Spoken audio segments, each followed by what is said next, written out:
Okay, अब rapid fire round, Chandrashekhar Azad, छोटे छोटे सवाल, छोटे छोटे जवाब। ठीक है, कोशिश करें कि एक शब्द या एक वाक्य में आप जवाब दें। कोशिश करूंगा। ठीक है, पहला सवाल Chandrashekhar Azad, rapid fire round में, कांशीराम का सही उत्तराधिकारी कौन है? चंद्रशेखर आजाद। बहुत बढ़िया।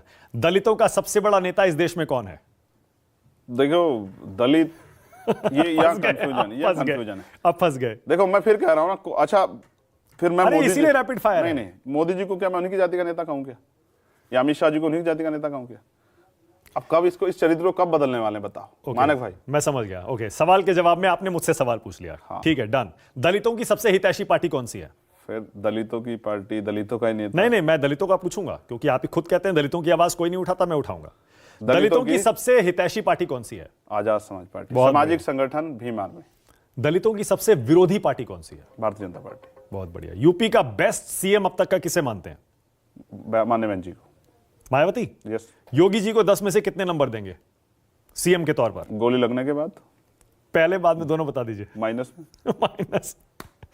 अखिलेश जी को कितने नंबर देंगे सीएम के तौर पर 10 में से? काफी अच्छा काम किया। नंबर का कोई मतलब नहीं, बड़े नेता काम किया है। मायावती को कितने नंबर? वो भी अच्छे चीफ मिनिस्टर हैं।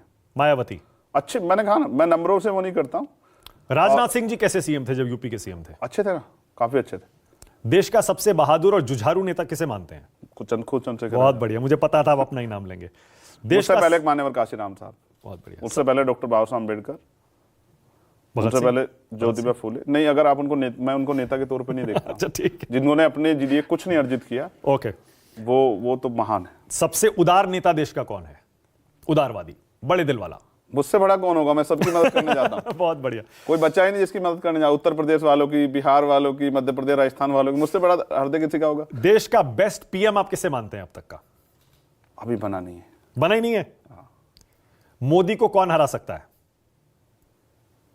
ये समय बताएगा, व्यक्ति के तौर पे या सरकार के तौर पे। आप जैसे आप जवाब देना चाहें। अगर अच्छा लाइन बन जाएगा तो हार जाएंगे। ओके। इंडिया की भागीदारी हो। इंडिया गठबंधन का पीएम फेस होना चाहिए? यस, होना चाहिए। कौन?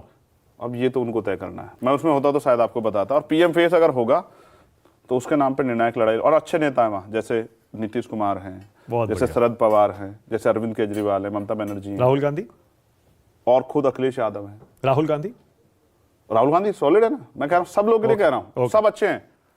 बस अवसर मिलने की बात है ना कि वो बनने के बाद क्या करता है, सवाल ये है। ओके, बहुत बढ़िया। योगी को यूपी में कौन हरा सकता है? मैं 1 मिनट आपको रोकूं। हाँ बोलिए ना। रैपिड फायर के बीच में। हाँ।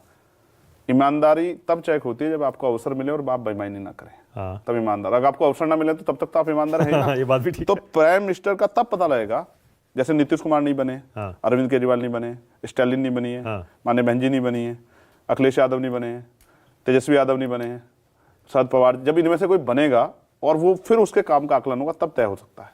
ठीक है, ओके। योगी को यूपी में कौन हरा सकता है? हम लोग हरा देंगे ना 2027 में, आप देख लेना। हम लोग मतलब कौन? कोई एक या गठबंधन? गठबंधन भी हरा देगा, और हम कोशिश कर रहे हैं कि वो बड़ी पॉपुलेशन को तैयार करें। अखिलेश जी हरा सकते हैं क्या? अकेले नहीं। अकेले नहीं। बहुत बढ़िया। आपका पसंदीदा नेता कौन है देश में? मान्यवर कांशीराम। इस देश का सबसे अच्छा भाषण देने वाला नेता कौन सा है, जिसका भाषण आपको पसंद आता हो? सभी अच्छा बोलते हैं। कोई एक दो नाम भी ले सकते हैं, अपना भी ले सकते हैं। नहीं, मैं बहुत अच्छे भाषण नहीं देता हूँ। क्या बात कर रहे हैं आप? मैं बहुत सच्ची बातें बताता हूँ। पर बहुत अच्छा बोलते हैं आप। धन्यवाद। सबसे लोकप्रिय नेता किसे मानते हैं आप देश का? मुझसे ज्यादा लोकप्रिय होगा एमपी एमएलए भी नहीं। देखो पूरे देश में फॉलोइंग है। पर चुनाव तो हार जाते हैं। अच्छा, चुनाव हार जीतना ही लोग। बाबा साहब भी कोई चुनाव नहीं जीते। ओके। आप उनको लोकप्रियता उनकी कम मानते हैं क्या? दुनिया में उनको सिंबल ऑफ नॉलेज मिला, तो चुनाव तो नहीं जीते ना, आपको पता है ना। ठीक है, ओके। मैं इसको कंफर्म कर दूं, डॉक्टर अम्बेडकर चुनाव नहीं जीते, लेकिन लोकप्रिय है ना अपने काम की वजह से। बिल्कुल सही है। तो चंद्रशेखर भी आप देखो ना, अभी तो शुरू हुआ हूं 3 साल में। ठीक है, अब मैं कुछ नाम लूंगा और जो पहला शब्द आपके जहन में आता है आपको वो बोलना है। ठीक है। रावण। हिस्टोरिकल बहुत कुछ है सीखने के लिए उनसे। बहुत बढ़िया। भगवान राम। कुछ चीजों को लेके बहुत कुछ उनसे उनके जीवन से भी संकल्प सीखे जा सकते। आप नास्तिक हैं वैसे, आप नहीं मानते ना? मैंने फिर कहा ना, देखिए जैसे मैं और आप अलग अलग धर्म को मान सकते हैं, लेकिन आपकी अच्छाई को तो मैं गिन सकता हूँ ना। ओके। प्रियंका गांधी। बहुत अच्छी नेता, और मेरी बड़ी बहन भी। मैंने क्या कहते हैं, दीदी कहते हैं आप उन्हें? दीदी कहता हूँ। दीदी। राहुल गांधी। अच्छे नेता, मैं मिला हूँ, काफी देर मेरी बात हुई है, 1.5-2 घंटे, और मैं गजब का वो देखता हूँ उनके अंदर, लोगों के लिए स्पिरिट कुछ करने के लिए। मायावती। उस तरह से नहीं मिल पाया, मिलने की बहुत तमन्ना है। और उम्मीद करता हूँ कि भविष्य में उनका आशीर्वाद मुझे भी मिले। बुआ कहेंगे नहीं कहेंगे? वो जिस रिश्ते से चाहें, लेकिन वो आशीर्वाद दें तो बहुत अच्छा होगा। जिग्नेश मेवानी। और ये चाहता हूँ वो दीर्घायु हो। मेरे भाई है ना जिग्नेश। जिग्नेश, ओके। कैसे रिश्ते हैं, दोस्ती है? भाई है ना, भाई के बाद कुछ बचता है क्या? ओके। रामदास अठावले। अच्छे नेता है ना, एक समय था पैंथर का बहुत अच्छा काम किया, अभी भी उनके पास कोई जाता ना मदद करते हैं, मैं जानता हूँ ना इस बात को। नरेंद्र मोदी। देखो नरेंद्र मोदी जी से सीखना चाहिए लोगों को, क्या कि नरेंद्र मोदी जी सत्ता में आने के बाद उन्होंने क्या क्या किया और किस तरह वो चीजों का पॉलिटिकल फायदा लेते हैं, ये भी सीखना चाहिए। राजनीतिज्ञ के तौर पर उनसे सीखना चाहिए। एक और खास बात, हाँ, वो कभी जवाब नहीं देते हैं, चाहे वो झूठ बोले सच। उन्होंने कितने फॉल्स उन्होंने स्टेटमेंट दिए, लेकिन कभी उन्होंने जवाब नहीं दिया, ना किसने पूछा, कोई हिम्मत नहीं जुटा पाया ओके। कि उनसे पूछे भाई कि वो रडार कैसे जो है। ओके। अमित शाह। अब अच्छा है ना, पॉलिटिकल एनालिसिस उनका अच्छा है, लेकिन चाणक्य जो कहा जाता है। नहीं, नहीं मैं ये नहीं कह रहा हूँ, मैं ये कह रहा हूँ वो उन्होंने जो एक्सपेरिमेंट किए, स्पेशली जो मुझे मीडिया से पता लगा कि मध्य प्रदेश और राजस्थान में जो एक्सपेरिमेंट किए, उस संगठन के तौर पे उनका अच्छा पकड़ है। यूपी में भी देखिए ना, 325 सीट जब आई थी, अमित शाह को बहुत बड़ा उसका क्रेडिट दिया जाता है। साधन है, अवसर हैं, पार्टी है इतनी बड़ी, सब कुछ। जिस दिन हम इस हालात में होंगे उस दिन आप फिर चाणक्य की वो करना, आप चाणक्य है या चंद्रगुप्त है। बहुत बढ़िया। योगी आदित्यनाथ। योगी आदित्यनाथ, पहला शब्द क्या जहन में आता है योगी जी जब? डिक्टेटर टाइप उनका वो है। दूसरी बात, जाति के उससे बाहर नहीं निकल पाए, और मैं चाहता हूं, देखिए संत हैं वो। हाँ। और एक परंपरा को, इस बात में मैं कुछ ऐड करना चाहता हूं अगर आप कहें। हाँ। जो डेरा सच्चा सौदा है ना, मैं उसको स्टडी कर रहा था, उनके जो सूफी वो रहे, वो उनका बहुत अच्छी पकड़ थी लोगों में भाईचारा पैदा करने के लिए। दो चीजें उसमें, और एक चीज और ऐड करूंगा मानिक भाई, बहुत इंपॉर्टेंट है, लोग सुनेंगे तो अच्छा लगेगा, लेकिन जब राम रहीम आए ना तो उन्होंने कॉन्सेप्ट बदल दिया। तो जैसे जहां इस नागपंथ में योगी आदित्यनाथ हैं, उनसे जो बड़े वाले गुरु थे वो एक अलग वो थे, और जब ये आए इन्होंने उसको बदल दिया। ऐसे ही जो सिक्खी है, जो हमारे पहले 9 गुरु हैं, वो एक अलग वो थे, लेकिन मार्शल टी आई गुरु गोविंद सिंह जी के उससे, जब उन्होंने कहा कि भाई मुझे पंच प्यारे चाहिए। तो ये एक अलग अलग वो है। आज जो वो कर रहे हैं, योगी जी कर रहे हैं, उसका खामियाजा, क्योंकि कई घटनाओं में जैसे उन्होंने जो वादे किए, संत को अपने कमिटमेंट को नहीं छोड़ना चाहिए। उन्होंने कहा कि भाई हाथरस के परिवार को मैं नौकरी और एक सरकारी घर दूंगा, आज तक नहीं दिया, तो ये कमिटमेंट उनको डाउन करता है। दूसरा, अभी इंदु शेखर के परिवार की हत्या हुई, इंदु शेखर की मेरठ में एक मिस्त्री की, जिसने अपने 2.5 लाख रुपए मांगे और एक ताकतवर व्यक्ति ने उसको मारकर लटका दिया। वो कभी दलितों को उस तरह से, कमजोरों को उस तरह ट्रीट नहीं करते हैं जिस तरह से वो अपने साथ के लोग करते हैं, और हमेशा वो आरोपियों के साथ खड़े से दिखाई देते हैं। ये उनकी छवि के लिए अच्छा नहीं। ओके। जयंत चौधरी। भाई अच्छे नेता है ना, भाई है ना, मैं तो, और अच्छे नेता है बहुत। मैं तो, हमारी काफी बात है, बहुत दिलचस्पी है उन्हें कांग्रेस किसानों को लेके। ओके। अखिलेश यादव। अब भाई है ना, मैंने कहा ना भाई, और बड़े अच्छे नेता हैं अखिलेश उत्तर प्रदेश के। हाँ, ओके। ओवैसी। अच्छे नेता भाई, अपने लोगों के लिए जितना वो खुल के बोलते हैं शायद ही कोई बोलते हैं। कन्हैया कुमार। मिला नहीं हूँ, एक बार शायद मंच पे मिला हूँ, और वो था जब मैं जेल से आया था, उसके बाद मिला नहीं। अब तो देखिए कहां से कहां पहुंच गए, कांग्रेस की CWC में शामिल हो गए। अच्छी बात है ना, अच्छे, अगर अच्छा काम कर रहे हैं तभी तो आगे बढ़ रहे हैं। ओम प्रकाश राजभर। एक दिन झूठ बोला उन्होंने क्या? मुझे लेके, क्या? कि भाई हम ये दे रहे थे, वो दे रहे थे, बाकी वो मेरी काफी बात हुई। तो बीजेपी में चले गए राजभर जी। ठीक है ना, वो तो उनकी अपनी राजनीति है, लेकिन मुझे गोली लगने के बाद उनका फोन मेरे पास आया। ओके। पूछा उन्होंने, भाई क्या हाल है, तो अच्छे हैं। संजय निषाद। एक दिन मिले थे मीडिया के कार्यक्रम में, और मुझे उन्होंने कहा कि हम मिलकर काम करें, तो मैंने कहा कि आप जिस जगह वहाँ वो बड़ी खतरनाक है। अनुप्रिया पटेल। अच्छी है ना, उनके फादर को मैं बहुत वो करता हूँ, रिस्पेक्ट करता हूँ, सोनेलाल पटेल जी, और किस तरह से सामंतियों ने उनके साथ अन्याय किया। भाजपा तो अनुप्रिया जी को नहीं करते हैं रिस्पेक्ट? नहीं, बड़ी लाइन मानता हूँ। मतलब पिछड़ा एनडीए में चला गया तो वो पिछड़ा नहीं रहता है? नहीं नहीं, ऐसा नहीं, कौन कह रहा है, अभी तो मेरी बात ही नहीं पूरी हुई। हाँ। आप अपने मन की इच्छा को कुछ लागू करना चाहते हैं, अलग है। देखो, हाँ। एक तो महिला है, और ज्यादा रिस्पेक्टफुल हो जाती है। हाँ। कि एक महिला का, पिछड़े वर्ग से आने वाली महिला का राजनीति में आगे बढ़ना, ये बहुत वो है।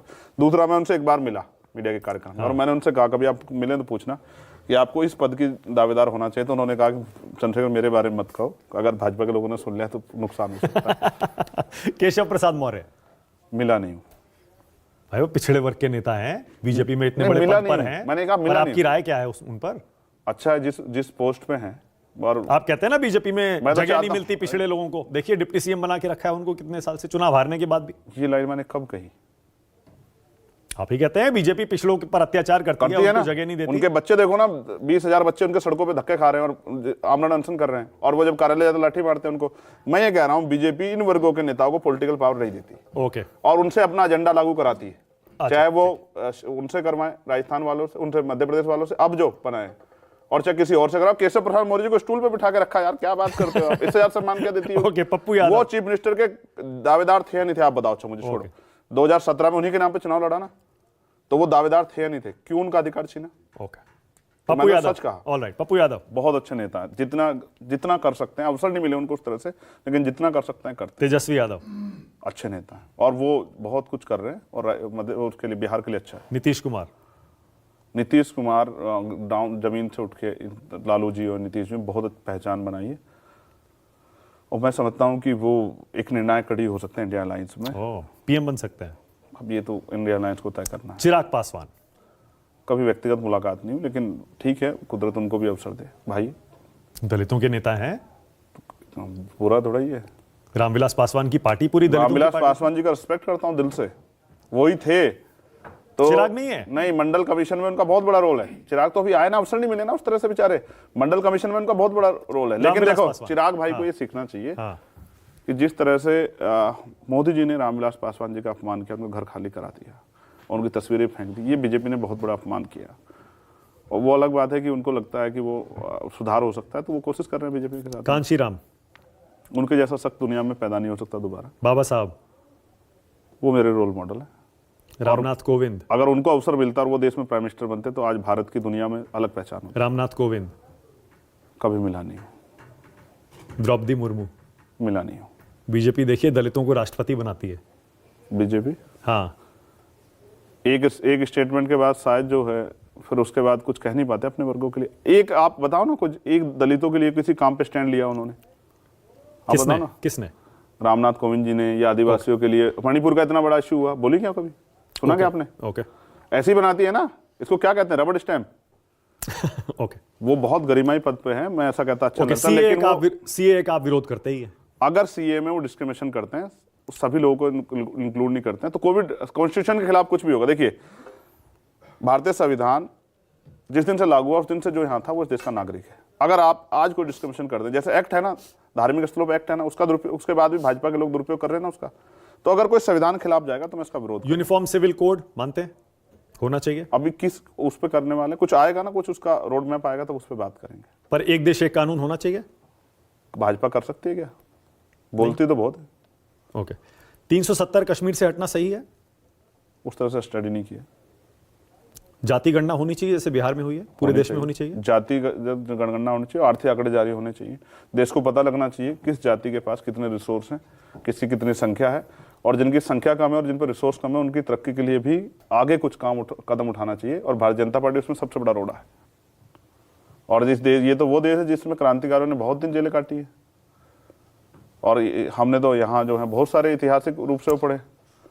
जेल का कौन नहीं जेल में रहा है? आज के मुख्यमंत्री जेल में नहीं गया, उत्तर प्रदेश के जो उत्तर प्रदेश मुख्यमंत्री जेल में रहे क्या? आप देश के कई राज्यों में चुनाव लड़कर या फिर अपने पैर पसारने की कोशिश कर चुके हैं कि हमारा आधार भी बने। आप बिहार भी गए थे, पप्पू यादव के साथ आपने वहां चुनाव भी लड़ा था कुछ सीटों पर कामयाबी नहीं मिली। कितने वोट मिले थे वहां पर? हाँ, बिल्कुल बताता हूँ। उससे पहले मैं आपको एक चीज और बता दूं। आप जो बार बार कहते हैं ना कि आप दलितों के नेता खुद को नहीं बनाना चाहते, तो जब मैंने मुसलमानों की लड़ाई लड़ी और वो आज मेरे साथ खड़े हैं, तो आप क्यों मुझे दलित नेता साबित करना चाहते हैं? मैं तो, हमारे यहाँ एक आइडियोलॉजिकल हुआ, जैसा पीडे कह रहे हैं ना, बहुजन समाज।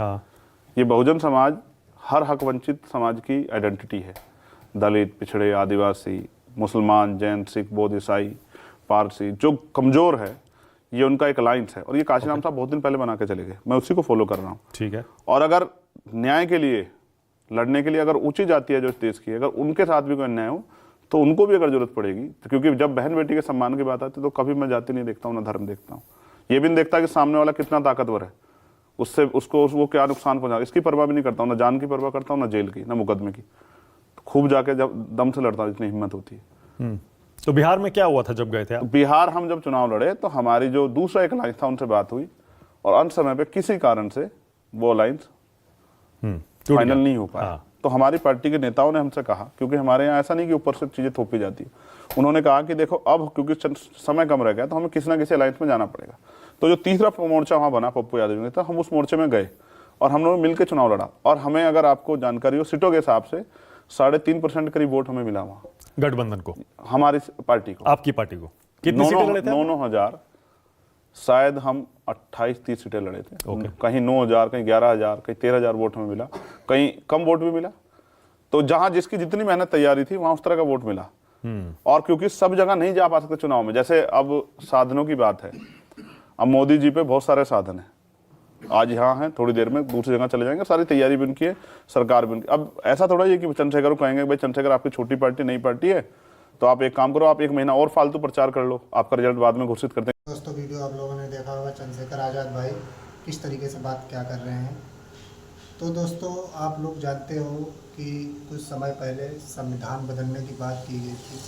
दोस्तों अगर संविधान बदल गया ना तो 50 साल पहले पीढ़ी जैसी थी वैसी ही चली जाएगी। इसीलिए दोस्तों आप लोग सभी लोग समर्थन कीजिए, ज़्यादा से ज़्यादा सपोर्ट कीजिए, सब लोग एकजुट हो जाइए, ताकि संविधान नहीं बदलना चाहिए जो हमारे डॉक्टर भीमराव बाबा साहब अम्बेडकर लिख के गए थे।